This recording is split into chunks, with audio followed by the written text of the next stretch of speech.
Well, this was a big one, wasn't it? This was a big decision. I'm Alex Sawyer, legal affairs reporter for the Washington Times, and I am here to highlight the Supreme Court's recent move to close out its term with several wins for conservatives.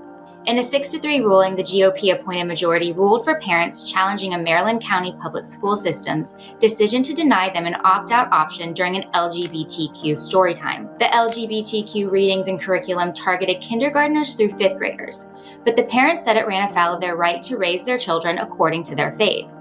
The Supreme Court agreed, siding with the parents. The GOP majority also upheld a Texas law requiring porn websites to verify the age of users. A porn industry trade group had argued the law violated the First Amendment by having personal information having to be entered online. But the GOP majority on the High Court said the state had authority to protect minors from viewing the adult content.